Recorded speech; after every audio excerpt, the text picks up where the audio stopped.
ஜெய் ஸ்ரீ மாத்ரே நமக. ஜெய் குருதர், ஜெய் குரு பரசுராம். நமஸ்காரம். நான் கரூர்ல இருந்து வல்சலா பண்ணிக்க பிரசன்ன ஜோதிடர். இன்னைக்கு நம்ம பங்குனி மாத பலன்கள் மிதுன ராசிக்கு எப்படி இருக்குன்னு பார்க்க போறோம். இந்த பங்குனி மாதம் எப்ப பிறக்குது அப்படின்னா 15/3/2026 அதிகாலை 1:01 திருவோண நட்சத்திரத்துல இந்த மாதம் பிறக்குதுங்க. இந்த மாதம் பொறுத்த வரைக்கும் உங்களுக்கு நிறைய சிறப்பான பலன்கள்லாம் இருக்கு. என்ன அப்படின்னா உங்களுடைய ராசி அதிபதி 9ஆம் இடத்துல இருக்காரு. நல்ல பாக்கியஸ்தானத்துல இருக்கிறது ஒரு நல்ல அமைப்பு. 10ஆம் இடத்துல சூரியன், அதாவது உங்களுடைய ராசிக்கு 3 கூடைய சூரியன் அதாவது திக்பலம் பெறுது. ஒரு கிரகம் உச்சபலத்தை விட திக்பலத்துக்கு அதிகமான வேல்யூ இருக்கு. அதே மாதிரி உங்களுக்கு நல்ல அதிர்ஷ்டத்தை கொடுக்கக்கூடிய 5 கூடைய பஞ்சமாதிபதி சுக்கிரன் 10ஆம் இடத்துல உச்சம் பெற்றிருக்காருங்க. அது ரொம்ப ரொம்ப நல்ல அமைப்பு. உங்களுக்கு இந்த மாதம் வளர்ச்சி அப்படிங்கிறது உறுதியாக இருக்குங்க. தொழில் மூலியமா நல்ல வளர்ச்சி, கடனை அடைக்கிறதுக்கு உண்டான அமைப்புகள் இருக்கு. தொழில் மூலியமா நல்ல உத்தியோகத்தை டெவலப் பண்ணிக்கிறது, உங்களுக்கு ஒரு நல்ல ப்ரமோஷன் கிடைக்கிறது, இந்த மாதிரி அமைப்புகள்லாம் உறுதியாக இருக்குங்க. நீங்க செய்யக்கூடிய ஒவ்வொரு விஷயமுமே சக்சஸ் ஆகக்கூடிய அமைப்புகள்லாம் இந்த மாதம் இருக்கு. கிரக பலம், உங்களுடைய ராசி அதிபதி எல்லாமே ரொம்ப நல்லா இருக்காரு. உங்களுடைய ராசியில குரு இருக்கனால இவ்வளவு நாளா பாத்தீங்கன்னா அலைச்சல்கள் இந்த மாதிரி இருந்திருக்கும். இப்ப இந்த அலைச்சல்களுக்கெல்லாம் ஃபுல் ஸ்டாப் ஆயிரும். இருந்த இடத்துல இருந்தே நிறைய விஷயங்களை சாதிக்கிறதுக்கு உண்டான அமைப்புகள் இருக்கு. பொதுவாவே உங்களுடைய ராசி அதிபதி 9ஆம் இடத்துல இருக்கனால தெய்வ அனுகிரகத்தை தேடிக்கங்க. ஒரு குருநாதருடைய வழிபாடை தேடிக்கங்க. இது உங்களுக்கு நீங்க எடுக்கக்கூடிய ஒவ்வொரு முயற்சியுமே சக்சஸ் ஆகிறதுக்கு உதவி பண்ணுங்க. பொதுவாவே அதாவது தெய்வத்துடைய அனுகிரகத்துக்கு முன்னாடி குருவோடைய அனுகிரகம் இருந்துச்சு அப்படின்னா அந்த தெய்வ பலம் ஈஸியா பலிக்கும்னு சொல்லுவாங்க. உங்களுக்கு புதன் ராகு சேர்ந்திருக்கு. எந்த விஷயங்கள்ல ஜாக்கிரதையா இருக்கும்னா கம்யூனிகேஷன் சார்ந்த விஷயங்கள்ல ரொம்ப ஜாக்கிரதையா இருங்க. கையெழுத்து போடும்போது ஜாக்கிரதையா இருங்க. இன்னொருத்தர்கிட்ட நீங்க பேசும்போது இவருக்கு நான் கேரண்டி அப்படிலாம் இந்த வாட்டி சொல்லிடாதீங்க. அந்த மாதிரி இருந்துச்சு அப்படின்னா அழுங்காம வந்துருங்க. இந்த மாதிரி விஷயங்கள்ல கவனமா இருந்துட்டாலே எந்தவித சிக்கலும் இல்லை, எந்தவித பிரச்சனைகளும் இல்லை. மிதுன ராசிக்கு ரொம்ப அற்புதமான பலன்கள் தான். பொதுவாவே 3ஆம் இடத்துல கேது இருக்கனால கொஞ்சம் தடைகள்லாம் இருந்துட்டு இருக்கும். இந்த மாசம் அது இருக்காது. 3 கூடையவர் 10ஆம் இடத்துல திக்பலம் பெறாரு. நீங்க எடுக்கக்கூடிய ஒவ்வொரு முயற்சியுமே சக்சஸ கொடுக்கும். மன நிறைவை கொடுக்கும். உங்களுக்கு மன மகிழ்ச்சி, மன சந்தோஷம். பொதுவாவே ஒரு ஜாப் சாட்டிஸ்பேக்ஷன் அப்படிங்கிறதும் அதுல கிடைக்கக்கூடிய ஒரு நல்ல ஹாப்பினஸும் ரொம்ப ரொம்ப அற்புதமானதுங்க. அது உணர்ந்தா மட்டும்தான் புரியும். நம்ம எவ்வளவு சேலரி பேஸ்டா ஒர்க் பண்ணாலும் நமக்கு பிடிச்ச விஷயங்களை செய்யும் போது ஆத்மார்த்தமான ஒரு சந்தோஷம் கிடைக்கும் பாருங்க, அதுக்கு அளவே இல்லை. அது இந்த மாசம் உங்களுக்கு கிடைக்கும். அந்த அளவுக்கு நல்ல அமைப்புகள் இருக்கு. உங்களுக்கு பிடிச்ச விஷயங்களை செய்யறதுக்கு உண்டான அமைப்புகளும் இருக்கு. தொழில நல்ல வளர்ச்சிங்க. தொழில் மூலியமா நல்ல ஆதாயம், நல்ல வளர்ச்சி, இது எல்லாமே உறுதியாக உண்டு. 11 கூடையவரோட உங்க ராசி அதிபதி சேர்ந்திருக்காரு. செவ்வாயும் புதனும் சேர்ந்த கிரக இணைவு உங்களுக்கு இருக்கனால நல்ல காசு பணம் கிடைக்கும். லாப சிந்தனையோட செயல்படுங்க. அதே மாதிரி 6 கூடைய செவ்வாய், உங்களுக்கு 6 கூடையவர் யாரு? செவ்வாய். அவரே 11 கூடையவர் ஆகிறாரு. உத்தியோகம் மூலியமா நல்ல லாபம் கிடைக்கும். அதே மாதிரி நல்ல வருமானத்தை பார்க்க முடியும் இந்த மாசம். அதுக்கு அடுத்தது நீங்க எடுக்கக்கூடிய ஒவ்வொரு முயற்சியுமே சக்சஸ் ஆகும். திடீர்னு ஒரு ப்ரொமோஷன் கிடைக்கும். அதே மாதிரி வேற இடத்துக்கு போய் வேலை பார்க்கணும்னு நினைக்கிறீங்கன்னா இந்த மாசம் ட்ரை பண்ணுங்க, அது உங்களுக்கு கிடைச்சிரும்.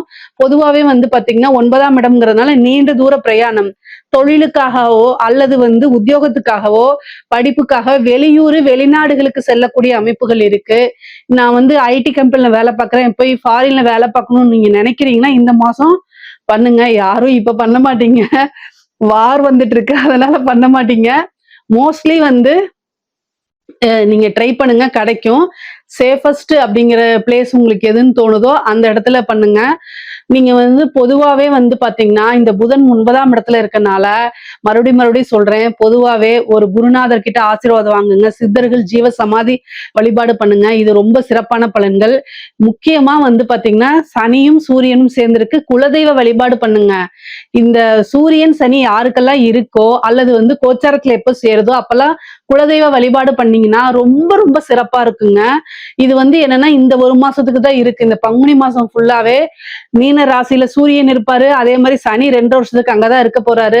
சூரியன் சனி எப்பெல்லாம் சேருதோ முன்னோர்களுடைய ஆசையும் குலதெய்வ வழிபாடும் யாரு பண்றாங்களோ அவங்களுக்கெல்லாம் வாழ்க்கையில எவ்வளவு பிரச்சனையா இருந்தாலும் அந்த பிரச்சனைகளை நிவர்த்தி பண்ணிட்டு மேல வந்துருவாங்க. பிரச்சனைகளே வராதுன்னு நான் சொல்ல மாட்டேன். பிரச்சனைகள் எவ்வளவு வந்தாலும் அதை சமாளிச்சு சக்சஸ் ஆகுறது இருக்குல்ல, அதுக்கு குலதெய்வத்துடைய அனுகிரகம் வேணும், முன்னோர்களுடைய ஆசி வேணும். அது உங்களுக்கு கிடைக்கணும்னா இந்த மாதத்துல உங்களுக்கு என்னைக்கு முடியுதோ அன்னைக்கு குலதெய்வ வழிபாடு பண்ணுங்க. அது ஒரு பெரிய விஷயங்க. தொழிலையும் நல்ல லாபம் கிடைக்கும், நீங்க எடுக்கக்கூடிய விஷயமும் சக்சஸ் ஆகுங்க. அதே மாதிரி படிக்கக்கூடியவங்களுக்கு படிப்புல நீங்க நினைச்ச விஷயங்கள் தான் எக்ஸாம்ல வரும். இந்த படபடப்பு இது எதுவுமே வேண்டாம். ராகுவோட இருக்கனால இனம் புரியா பயங்கள் இருக்கும். ஆனா உங்க மேல நீங்க நம்பிக்கை வைங்க. ஹயக்ரீவர் வழிபாடு பண்ணுங்க. அது உங்களுக்கு சக்சஸை ஏற்படுத்தி கொடுக்கும். நீங்க நினைச்ச மார்க் கட்டாயம் வந்துரும். நல்ல எக்ஸாம்ல பர்ஃபார்மன்ஸ் பண்ணுவீங்க. நீங்க படிச்ச கொஸ்டினே வந்துரும். நீங்க கவலையே பட வேண்டாம். ஹயக்ரீவ வழிபாடு, சரஸ்வதி தேவி வழிபாடெல்லாம் பண்ணிக்கங்க. இதனால என்ன அப்படின்னா நீங்க நினைச்ச விஷயத்த கரெக்டா எக்ஸ்போஸ் பண்ண முடியும். ஞாபக மறதி அப்படிங்கிறது உங்களுக்கு ஏற்படாது. ஏன் அப்படின்னா இந்த மாசம் 3ஆம் இடத்து அதிபதி அதாவது திக்பலம் பெற்றாரு. அப்போ ஞாபக திறன் அப்படிங்கிறது, இந்த எழுத்து திறன் அப்படிங்கறதெல்லாம் 3ஆம் அதிபதியை சாரும். அது இல்லாம உங்க ராசி அதிபதி புதன் தான் அதுக்கு காரக கிரகமே. அப்போ அவரும் பாக்கியஸ்தானத்துல இருக்காரு. சூரியன் 3 குடைவரும் திக்பலம் பெறாரு. அதனால ரொம்ப நல்ல அமைப்பு தான் படிக்கக்கூடிய குழந்தைங்களுக்கு. அதே மாதிரி ஏதாவது ஜாப் ட்ரை பண்ணிட்டு இருக்கீங்க அப்படின்னா இந்த வழிபாடு பண்ணீங்க அப்படின்னா அதுக்கப்புறம் ஒரு இன்டர்வியூ அட்டன் பண்ணுங்க. அது உங்களுக்கு சக்சஸ் ஆயிரும். கட்டாயம் கிடைக்கும். ஆனா ஒரு பிரார்த்தனைக்கு அப்புறம் உங்களுக்கு கிடைக்கும். மெயினா 5 குடையவர் உச்சம் பெற்றிருக்காரு. திடீர்னு சந்தான பிராப்தம், புத்திர பாக்கியம் இதெல்லாம் வரதுக்கு உண்டான அமைப்புகள் இருக்கு. சில பேருக்கு திருமண பிராப்தம் இருக்குங்க. மிதுன ராசியில இருக்கவங்களுக்கு சில பேருக்கு திருமண பிராப்தம் இருக்கு. இந்த மாதம் உங்களுக்கு திருமண பிராப்தம் இருக்கனால அதுக்குண்டான ஸ்டெப் எடுத்தீங்கன்னா திடீர்னு சீக்கிரமாவே உங்களுக்கு திருமணம் அப்படிங்கிறது உறுதி செய்யப்படுங்க. பெண்களை பொறுத்த வரைக்குங்க மிதுன ராசியில இருக்கக்கூடிய பெண்களுக்கு இந்த மாசம் ஒரு ஜாக்பாட் அப்படின்னே சொல்லலாம். நினைச்ச காரியங்களை சக்சஸ் பண்ணிக்க முடியும். உங்களுக்கு ஃபேமிலியோடைய சப்போர்ட் கிடைச்சிரும். குடும்பத்தார் உங்களை அனுசரிக்காம இருந்தா கூட இந்த மாசம் நல்ல அனுசரணை இருக்கும். ஏன்னா உங்களுக்கு 5 குடையவர் உச்சமா இருக்காரு 10ஆம் இடத்துல. அப்ப நீங்க பண்ணக்கூடிய தொழிலுக்கு பிசினஸ்க்கெல்லாம் ஃபேமிலியோட சப்போர்ட் கிடைச்சிடும். அவங்களே உங்களுக்கு உதவி பண்ணுவாங்க. நிறைய மாற்றங்கள் நல்லா நடக்கும் உங்களுக்கு. தெய்வத்துடைய அனுகூலத்தை வாங்கிக்கங்க. மகாலட்சுமி வழிபாடு பண்ணுங்க. ஏன்னா 5 கூடிய சுக்கிரன் உச்சம் பெற்றிருக்கனால அதாவது அதிர்ஷ்ட மலை தான் உங்களுடைய காட்டுல. நீங்க நினைச்ச விஷயங்கள் எல்லாமே சாதிக்க முடியும். அதுக்கு தெய்வத்துடைய அனுகிரகம் வேணும். ஆடை ஆபரண சேர்க்கை இருக்கு. வெளிநாடுகளுக்கு செல்றது, வெளியூர்களுக்கு செல்லக்கூடிய பயணங்கள்லாம் இருக்கு. ஒரு சிலருக்கு இந்த ஸ்கின் அலர்ஜி, ஸ்கின் சம்பந்தப்பட்ட பிரச்சனைகள்லாம் இருக்கு. அதுக்கு நீங்க ட்ரீட்மெண்ட் எடுத்துக்கங்க.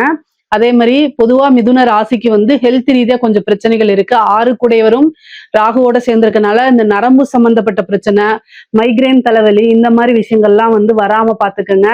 வண்டி ஏப்ரல் 19ஆம் தேதிக்கு மேல ஏப்ரல் 2ஆம் தேதிக்கு மேல பங்குனி மாசம் 19ஆம் தேதி சனியும் செவ்வாயும் சேருது. அப்போ அஷ்டமாதிபதி 6 குடையவர் சேரும் போது ஹெல்த் ரீதியா பிரச்சனைகள் வரலாம், அல்லது ஒரு சர்ஜரி செய்யக்கூடிய அமைப்புகள் வரலாம். அதனால ஏதாவது உடல் ரீதியா பிரச்சனைனா உடனே மருத்துவரை கலந்து ஆலோசிச்சுட்டு அதுக்கு உண்டான ட்ரீட்மெண்ட்டை ஸ்டார்ட் பண்ணுங்க. ஓகேங்களா? ஒரு தடவைக்கு 2 தடவை டாக்டரை மாத்தி கூட நீங்க ஒப்பீனியன் கேட்டுட்டு அதுக்கப்புறம் பண்ணுங்க. ஆனா அலட்சியம் ஆபத்துல போய் முடியும். சோ ஹெல்த் கான்சியஸா இருக்கணும். வண்டி வாகனங்களை ஓட்டும் போது ரொம்ப ஜாக்கிரதையா இருக்கணும். இதை தாண்டி உங்களுக்கு நெகட்டிவ் அப்படிங்கிறது இல்லைங்க. பொதுவா மிதுன ராசிக்கு இந்த பூர்வீக சொத்துக்கள் இருந்த பிரச்சனைகள்லாம் நீங்கும். தாய்மாமன் வழி ஆதரவுகள் உங்களுக்கு பெருகும். அதே மாதிரி தந்தை வழி ஆதாயம் உறுதியாக உண்டு. ஏன்னா பாக்கிய ஸ்தானத்துலதான் உங்க ராசி அதிபதி இருக்காரு. தந்தை வழி சொத்துக்கள் வர்றது, தந்தை வழி ஆதரவுகள் உறுதியாக இருக்குங்க. பொதுவாவே பாத்தீங்கன்னா இந்த வழக்குகள் இந்த மாதிரி இருந்துச்சு அப்படின்னா அதுல அதெல்லாம் நீங்க ஜெயிக்கிறதுக்கு உண்டான அமைப்பு, குருபலம் இருக்கனால ஜெயிக்கிறதுக்கு உண்டான அமைப்பு இருக்கு. பிரச்சனைகளாக இருந்தாலும் இந்த மாசம் உங்களுக்கு கட்டாயம் எல்லா பிரச்சனைகளும் நிவர்த்திகள் உண்டு. நான் சொன்ன வழிபாடுகளை மட்டும் நீங்க பண்ணிக்கங்க. கலைத்துறை சார்ந்தவங்களுக்கு நல்ல அதிர்ஷ்டம்ங்க. அதாவது கை மேல பலன் அப்படிங்கிற மாதிரி கை மேல காசு, கை மேல அதிர்ஷ்டம் அப்படிங்கிறது இந்த மாசம் உங்களுக்கு உறுதியாக இருக்கு. நிறைய வாய்ப்புகள் வரும். வெளிநாடு, வெளிமாநிலங்கள், வெளியூர்களுக்கு எல்லாம் சென்று உங்களுடைய நிகழ்ச்சிகளை நடத்துவீங்க. அவேர்னஸ் ப்ரோக்ராம் பண்ணுவீங்க. இது மாதிரி நிறைய காசு, நீங்க நினைச்ச உங்களுடைய பேர் புகழ் எல்லாமே மக்கள் கிட்ட சென்றடையும். நீங்க உங்களோட விஷயங்கள், உங்களுடைய திறமைகள் எல்லாம் வெளிப்படுத்துறதுக்கு உண்டான மாசம் தான் இந்த மாசங்க. பொதுவா அரசாங்க துறையில வேலை பார்க்கறவங்களுக்கு, இந்த மிதுன ராசியில இருக்கக்கூடிய அரசாங்கத்துறை வேலை பார்க்கறவங்களுக்கு எல்லாம் ஒர்க் ப்ரெஷர் ரொம்ப ஜாஸ்தியா இருக்கும். எப்படா தூங்குவோம் அப்படிங்கக்கூடிய, ஏன்னா 12 குடையவர் 10ல தூக்கம் நிறைய வரும். கண்ணுகிட்ட நிக்கும். ஆனா ஒர்க்கு கை மேல நிக்கும். இதை முடிச்சுட்டு தூங்குன்னு சொல்லுவார் உயர் அதிகாரி. சரி அப்படி நீங்க முடிச்சுட்டு பண்ணும்போது மறுபடியும் இதை ஒண்ணு மட்டும் முடிங்கம்பாங்க. அப்படியே கடுப்புல சரின்னு செய்வீங்க. மறுபடியும் இது மட்டும் அர்ஜென்ட் அப்படிம்பீங்க. நீங்க பார்த்தா கூட வேற வழி இல்ல அப்படிம்பாங்க அந்த மாதிரி. ஆனா அதுக்கு உண்டான உங்களுக்கு காசு பணமும் கிடைக்கும். அதே நேரத்துல ஒர்க் ப்ரெஷர் ஜாஸ்தியா இருக்கும். 12 கூடையவர், அதாவது தூக்கத்தை கொடுக்குறவர் உச்சம் பெற்றிருக்காரு. அவரு போய் 10ஆம் இடத்துல இருக்காரு. அதுதான் என்னன்னா, ஓய்வு எடுக்கிறதுக்கு கூட நேரம் இல்லாம அந்த அளவுக்கு உழைச்சுக்கிட்டே இருப்பீங்க அரசாங்க அதிகாரிகள். ஆனா காசு பணம்ங்கிறது அதிக லெவல்ல சம்பாதிப்பீங்க இந்த மாசம். நீங்க எந்த அளவுக்கு வேலை பார்க்குறீங்களோ அந்த அளவுக்கு காசு பணமும் வந்துரும். ஏதாவது ஒரு ரூபத்துல நிறைய உங்களுக்கு நீங்க நினைச்ச விஷயங்கள்லாம் வரும். அது வந்து கரெக்டா யூஸ் பண்ணிக்கங்க. அதே மாதிரி அரசியல்வாதிகள் ரொம்ப நல்லா இருக்கு. 10ஆம் இடத்துல வந்து சுக்கிரன் உச்சம், சூரியன் திக்பலமா இருக்கு. ஜெயிக்கிறதுக்கு உண்டான அமைப்புகள், உங்களுக்குன்னு ஒரு தொகுதி வந்து பாத்தீங்கன்னா பொறுப்பு குடுப்பாங்க. உங்களுடைய தலைமைகள்ல சில விஷயங்கள் நடக்கும். அது நல்ல காசு பணம் சம்பாதிக்கிறது, அதே மாரி வந்து பாத்தீங்கன்னா இரவு பகலா உழைக்கிறது, ஒரு கேண்டிடேட்டா நிக்கிறது, இந்த மாரி விஷயங்கள்லாம் உங்களுக்கு இருக்கு. நீங்க வந்து நல்லபடியா ஜெயிக்கணும்னா உங்களுடைய சுயஜாதத்துல என்ன திசாபுத்தின்னு பார்த்து அதுக்குண்டான பரிகாரங்களை பண்ணிக்கங்க. முக்கியமா திருவாதிரை நட்சத்திரம், புனர்பூச நட்சத்திரக்காரங்க கட்டாயம் பரிகாரம் பண்ணிக்கங்க. 10ஆம் இடத்துல சனியும் இருக்காரு. கர்மஸ்தானமாவும் அது செயல்படுது. சூரியன் இருக்கிறதுலாம் ரொம்ப நல்லது. அரசியல்ல வெற்றி வாய்ப்பை கொடுக்கறதுக்கு உண்டான அமைப்பு அது. ஆனா சனி இருக்காரு. சோ அதுக்குண்டான பரிகாரத்தை நீங்க பண்ணிக்கிட்டீங்க அப்படின்னா ஈஸியா மக்கள் மனசை வென்று நீங்க கட்டாயம் ஜெயிச்சிருவீங்க. பொதுவாவே மிதுன ராசிக்கு ஒரு நல்ல அமைப்பு தான் இந்த மாசம். இதுல ஏதாவது சந்தேகங்கள் இருக்கு அப்படின்னா கமெண்ட்ஸ்ல கேளுங்க. கட்டாயம் நான் ஆன்சர் பண்றேன். நம்மளுடைய சேனலை லைக் பண்ணுங்க, ஷேர் பண்ணுங்க, சப்ஸ்கிரைப் பண்ணுங்க. நன்றி, வணக்கம்.